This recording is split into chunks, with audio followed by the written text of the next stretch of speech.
লালমনিরহাটের রেলের সরকারি জমি দখল করে প্রভাবশালীরা ১ দশক ধরে গড়ে তুলেছেন মার্কেট সহ বিভিন্ন স্থাপনা।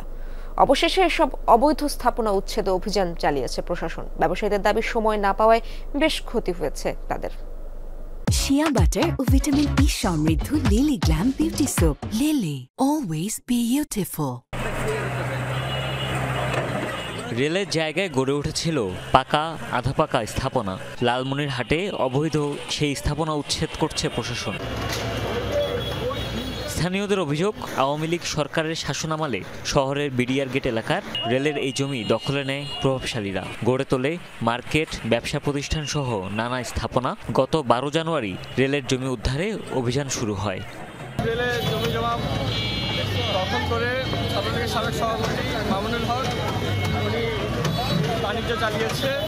দখলদার ও উচ্ছেদ হওয়া ব্যবসায়ীদের অভিযোগ, অভিযানের আগে যথেষ্ট সময় দেওয়া হয়নি তাদের। সব সরকারের কাছে আমরা গিয়েছি, তারা যেই দিচ্ছি বলে আমাদের ৩৫ বছর ঝুলিয়ে রাখতেছে। ২-৩ বার আমরা এই উচ্ছেদ অভিযান আসে, ফলে আমাদের খুব কষ্ট হয়।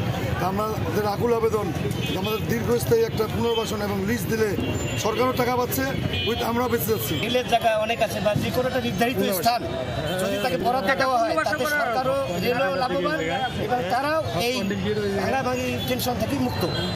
রেল কর্তৃপক্ষ বলছেন প্রায় ১ মাস আগে নোটিশ দেওয়া হয়েছে। পর্যায়ক্রমে উচ্ছেদ করা হবে রেলের বেদখল সব জমি। নভেম্বর মাসের শেষ সপ্তাহে রেলপথ মন্ত্রণালয় থেকে সারা দেশে বাংলাদেশ রেলের যত অবৈধ স্থাপনা আছে এই স্থাপনাগুলো ৫ই ডিসেম্বরের মধ্যে সরাই নেওয়ার জন্য গণবিজ্ঞপ্তি জারি করছে। তার আলোকে ১০ই ডিসেম্বরের মধ্যে স্থাপনাগুলো সরাই নিতে হবে। অভিযানের প্রাথমিক পর্যায়ে রেলের প্রায় ১ একর জায়গা উদ্ধার করা হয়েছে। হুমায়ুন রশিদ, যমুনা নিউজ।